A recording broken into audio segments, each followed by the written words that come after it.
السلام علیکم ورحمۃ اللہ وبرکاتہ۔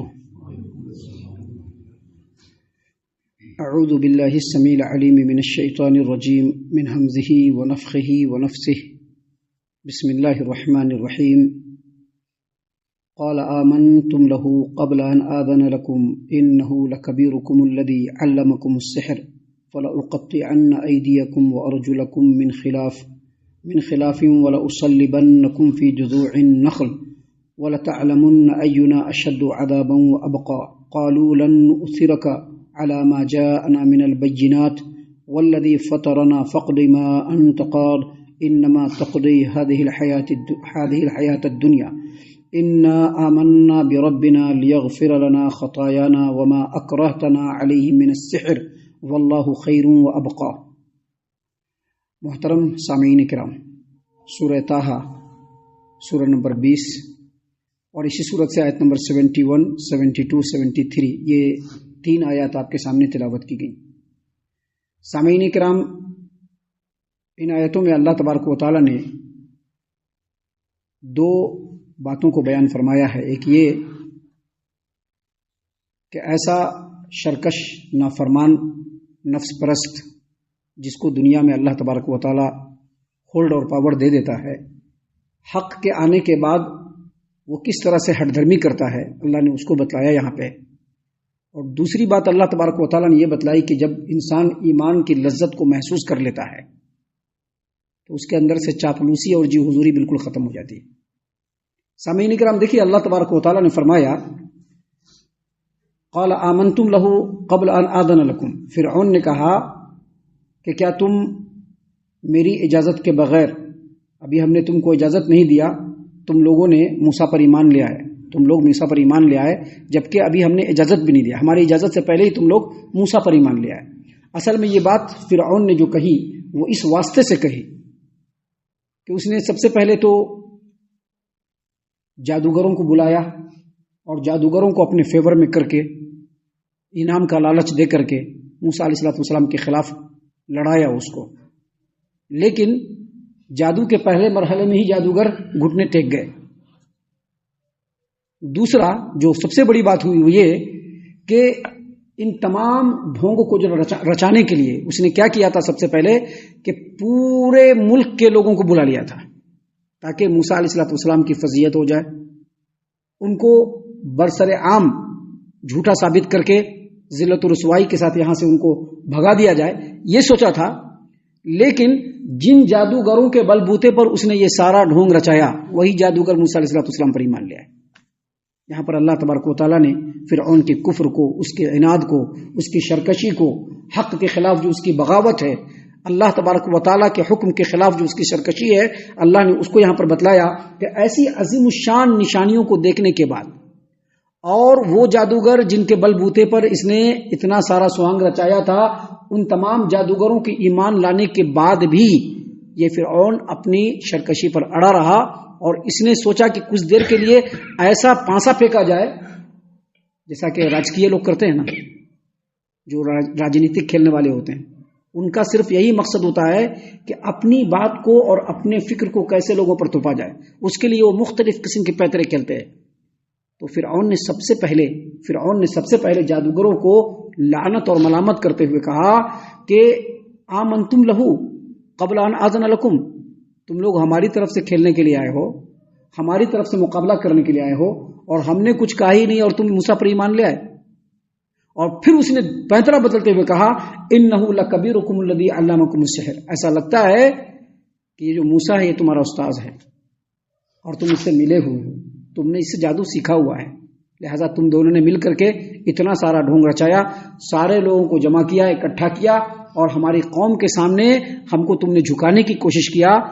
اس کا انجام بہت برا ہوگا۔ دیکھیے اللہ تبارک و تعالیٰ نے اسی بات کو قرآن کریم میں دوسرے مقام پر سورۃ الاعراف کے اندر اللہ نے فرمایا ان ھذا لمکر مکرتموہ فی المدینۃ لتخرجوا منھا اہلھا فسوف تعلمون، جادوگروں تم لوگ میری طرف سے مقابلہ کرنے کے لیے آئے تھے، ہم نے فتح کے مقابلے میں، فتح ہونے پر، جیت ہونے پر تم لوگوں کو بے شمار اعزاز و اکرام اور انعام دینے والا تھا، لیکن تم نے موسیٰ کے ساتھ مل کر کے بہت زبردست چال چلی ہے۔ ایسی چال چلی ہے کہ سارے لوگوں کو اکٹھا کیا اور جمع کیا اور سارے لوگوں کے سامنے ایک ڈھونگ رچا کر کے پہلے ہی مرحلے میں موسیٰ کے سامنے تم لوگوں نے گھٹنے ٹیکا ہے، ضرور بھی ضرور یہ موسیٰ تمہارا استاذ ہے اور تم اس کے شاگرد ہو، تم سب ملے جلے ہو، تم لوگ غدار ہو اور اس کا انجام بہت جلد تم دیکھ لو گے، فسوف تعلمون، ان قریب اس غداری کا تم انجام دیکھ لو گے۔ فرعون نے یہ بات اس بنیاد پر کہ کیسے بھی کر کے جو اس کی جو سوچ ہے اور اس کی جو فکر ہے اور وہ جو چاہتا ہے وہ لوگوں کے سامنے پورا ہو جائے۔ اب آگے مزید اس نے پاور کا استعمال کیا، چونکہ وہ پاور میں تھا۔ موسیٰ علیہ السلام تو پاور میں نہیں ہے، پاور میں جو لوگ ہوتے ہیں وہ اپنے پاور کا بھی استعمال کرتے ہیں، پاور کا استعمال کر کے کمزوروں کو دبانے کی کوشش کرتے ہیں، لوگوں پر ظلم و زیادتی کرنے کی کوشش کرتے ہیں۔ تو چونکہ یہ پاور میں ہے تو پہلے تو اس نے الزام لگایا جادوگروں پر کہ تم جو ہے وہ موسیٰ کے ساتھ ہو، ساتھ ملے ہوئے ہو، غداری کی ہو اور غداری کر کے تمام لوگوں کے سامنے ہم لوگوں کے سر کو جھکائے ہو تاکہ یہاں کے جو لوگ ہیں ان کو یہاں سے نکال دیا جائے اور حکومت کی باغ ڈور تم لوگوں کے ہاتھ میں آ جائے۔ لہذا فَلَأُقَطِّعَنَّ أَيْدِيَكُمْ وَأَرْجُلَكُمْ مِنْ خِلَافٍ وَلَأُصَلِّبَنَّكُمْ فِي جُذُوعِ النَّخْلِ، لہذا تمہارے ہاتھ اور پیر کو اپوزٹ سائڈ سے کاٹیں گے۔ اپوزٹ سائڈ سے کیا مطلب؟ ادھر کا پیر کاٹیں گے اور ادھر کا ہاتھ کاٹیں گے، یہ پیر چھوڑیں گے یہ ہاتھ چھوڑیں گے، یا نہیں تو یہ والا پیر کاٹیں گے یہ ہاتھ کاٹیں گے، یہ والا پیر چھوڑیں گے اور یہ والا پیر چھوڑیں گے۔ تمہارے ہاتھ اور پیر کو اپوزٹ سے کاٹیں گے۔ وَلَأُصَلِّبَنَّكُمْ فِي جُذُوعِ النَّخْلِ، اور یہ جو کھجور کا جو بڑا جھاڑ ہے اس کے اوپر تم لوگوں کو سولی لٹکایا جائے گا، پھانسی دیا جائے گا اس پر۔ اس سلسلے میں عبداللہ ابن عباس رضی اللہ عنہما کا قول ہے کہ اتنی سخت سزا اس روئے زمین پر سب سے پہلے فرعون نے دیا، اور دیا، اس نے جو کہا وہ دیا۔ جادوگروں کو اس نے سزا دیا، ہاتھ پیر کو کٹوایا، ان کو سولی چڑھوایا۔ کیوں؟ کیونکہ ان لوگوں نے کہا کہ ہمارا رب اللہ تبارک و تعالیٰ ہے۔ باطل پرست جو ہوتے ہیں ان کو حق بات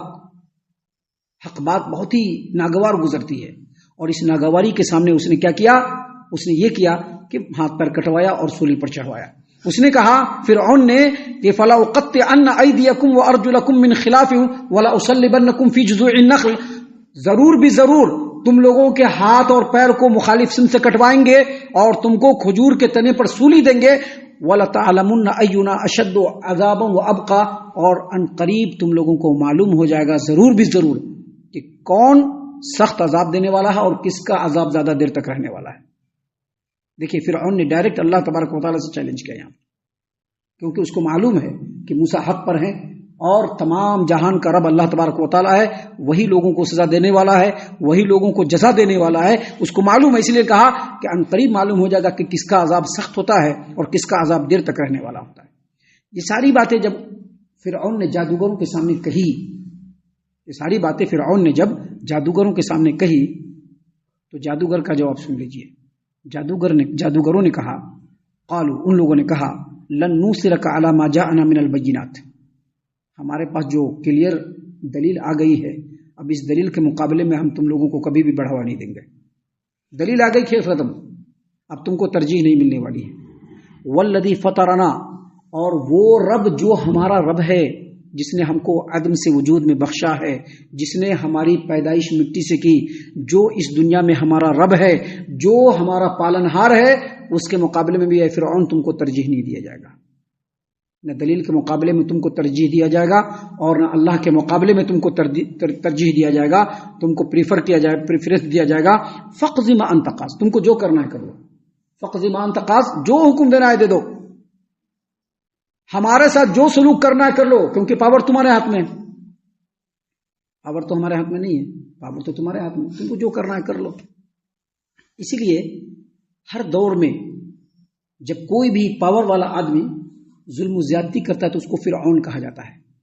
فرعون وقت کہا جاتا ہے۔ کیوں؟ کیونکہ فرعون کے اندر یہی صفت تھی۔ اور یہ ساری باتیں اس لیے بیان کی جا رہی ہے کہ دنیا میں کہیں پر بھی کوئی بھی کسی بھی طرح کا پاور اس کے پاس ہو، چھوٹا ہو بڑا ہو، وہ اپنے پاور کا غلط استعمال نہ کرے۔ اگر پاور کا غلط استعمال کرتا ہے تو وہی فرعون کی صفت کا ہوتا ہے وہ۔ اسی لیے جادوگروں نے کہا کہ فقض ما انت قاض، حالانکہ وہ جادوگر نہیں ہے، وہ مومن ہیں، وہ مومنین جو لوگ ہیں وہ کہہ رہے ہیں فقض ما انت قاض، بس تم کو جو حکم دینا ہے دے دو، تم کو جو کرنا ہے کر لو،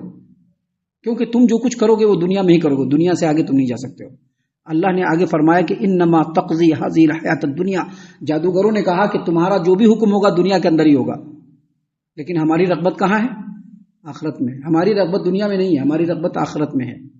ہماری رغبت آخرت میں ہے، ہماری رغبت دنیا میں نہیں ہے، لہذا تم کو جو کرنا ہے کر لو، فاقض ما انت قاض انما تقضی ھذی الحیات الدنیا، تم دنیا میں ہی جو کچھ کرنا چاہو گے کر لو گے، لیکن ہم لوگوں کی اصل نظر جو ہے وہ آخرت پر ہے۔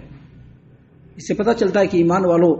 جس کے دل میں یقینی طور پر پکا سچا ایمان ہو، اس کی نظر ہمیشہ آخرت پر ہوتی ہے۔ دنیا کے اندر جو اللہ نے اس کو دیا ہے بس اس حساب سے کر لیتا ہے، باقی اصل اس کی جو نظر ہوتی ہے وہ آخرت پر ہوتی ہے۔ آگے جادوگروں نے جو ابھی مومن ہو چکے ہیں وہ کہہ رہے ہیں انا آمنا بربنا لیغفر لنا خطایانا، بے شک ہم اپنے رب پر ایمان لے آئے، اور ایمان اس لیے لے آئے ہیں تاکہ ہمارا رب ہمارے گناہوں کو معاف کر دے۔ اور ما اکرہتنا علیہ من السحر، اور یہ جو جادو کرنے پر جو فرعون نے ہم لوگوں کو مجبور کیا، ہم نے ایمان اس لیے لائے کہ اللہ اس کو بھی معاف فرما دے۔ اور آپ کو معلوم ہے کہ نبی کریم صلی اللہ علیہ وسلم کی حدیث ہے کہ جب انسان ایمان قبول کرتا ہے تو پچھلے سارے کے سارے گناہ اس کے معاف ہو جاتے ہیں۔ اس نے اپنی زندگی میں جو بھی گناہ کیا ہوگا ایمان لاتے ہی توبہ کرتے ہی اس کے سارے گناہ معاف ہو جاتے ہیں، لیکن شرط یہ ہے کہ آگے ایمان کے تقاضے کے مطابق زندگی گزارنا ہے۔ اس لیے جادوگروں نے کہا کہ انا آمنا بربنا لیغفر لنا خطایانا، بلا شبہ ہم اپنے رب پر ایمان لائیں تاکہ وہ ہمارے گناہوں کو معاف کر دے، اور ہم سے جو گناہ سرزد ہوئے اس کو اللہ تعالیٰ معافی دے دے۔ ما اکرہتنا علیہ من السحر، اور اس جادوگری کو بھی معاف کر دے جس جادوگری کو جادو کرنے پر ہم لوگوں کو مجبور کیا گیا۔ اس سلسلے میں امام ابن ابی حاتم نے تفسیر ابن ابی حاتم میں سیدنا عبداللہ بن عباس رضی اللہ عنہما کا قول نقل کیا ہے کہ 40 لوگوں کو بنی اسرائیل سے منتخب کیا تھا فرعون نے، اور ان 40 لوگوں کو جادوگروں کے حوالے کیا تھا جو جادو کے ماہر تھے، اور کہا تھا کہ ان کو ایسا جادو سکھاؤ جیسا جادو دنیا میں زمین پر کسی کو معلوم نہیں۔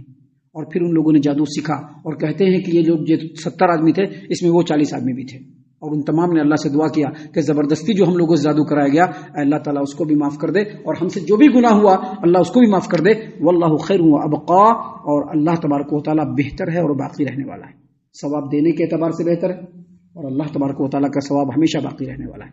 یہاں پر ان پوری باتوں میں جو ابھی آپ کے سامنے بیان کیا، 2 بات بہت اہم ہے